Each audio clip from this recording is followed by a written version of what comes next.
আসলে দোষ কি গটো কি কি গটো মারিব সেটা হলো ভাই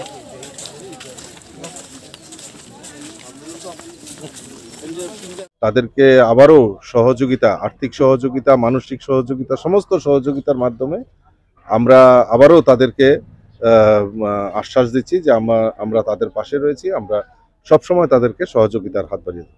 বিশাল করে বেশ কিছু জায়গাতে বেশ ক্ষতিগ্রস্ত হয়েছে, এই বিষয়টা দেখে আপনি কি ভাবলেন এবং সরকারের তরফ থেকে কিছু দেওয়া হবে কিনা? নিশ্চয়ই, আমিও আজকে জানেন যে আমাদের মাননীয় মুখ্যমন্ত্রীও শান্তির বাজার, দক্ষিণ ত্রিপুরা, অমরপুর, গোমতী বিভিন্ন জায়গায় উনি ঘুরছেন। আমাদের সমস্ত টিম ঘুরছে, আমাদের অফিস বিয়ারার থেকে শুরু করে আমাদের রাজ্য নেতৃত্ব, আমাদের লোকাল নেতৃত্ব সবাই ঘুরছে। তো একটাই অ্যাসেসমেন্ট করা হচ্ছে এবং নিশ্চয়ই আমি দৃঢ় বিশ্বাস যে আজকে সকালেও মাননীয় মুখ্যমন্ত্রীর সঙ্গে কথাবার্তা হয়েছে, যারা ক্ষতিগ্রস্ত হয়েছেন তাদের পাশে দাঁড়ানো এবং তাদেরকে আর্থিকভাবে সহায়তা কিভাবে করা যায় সে ব্যাপারে দৃষ্টি রাখছেন, কথাবার্তা বলছেন। প্রথম তো আগে রেস্কিউ করতে হবে। আমি ধন্যবাদ জানাই, আমিও বিশালগড়ে এসেছি, বিশালগড়ের বিধায়ক সঙ্গে রয়েছেন, আমার কার্যকর্তারা রয়েছেন, তারা মানুষের পাশে দাঁড়িয়ে মানুষকে সহযোগিতা করছেন। এটাই সবচেয়ে বড় জিনিস, এখন বড় প্রাপ্তি।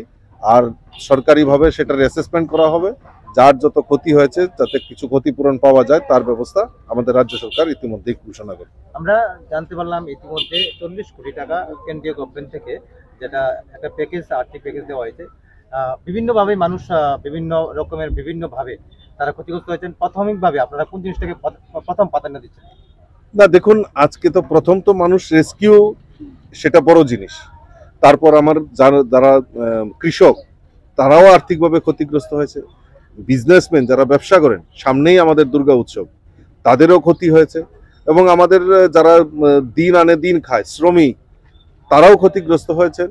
তো সকল অংশের মানুষকে নিয়েই একটা অ্যাসেসমেন্ট সরকারি তরফে, কারণ আপনারা দেখেছেন মাননীয় মুখ্যমন্ত্রী আধিকারিকদের নিয়ে ইতিমধ্যেই বৈঠক করেছেন।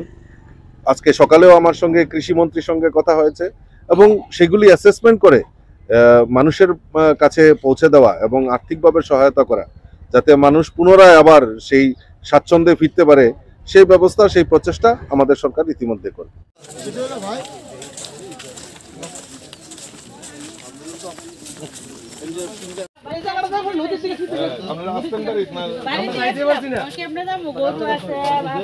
বয়স্ক মহিলা আছে।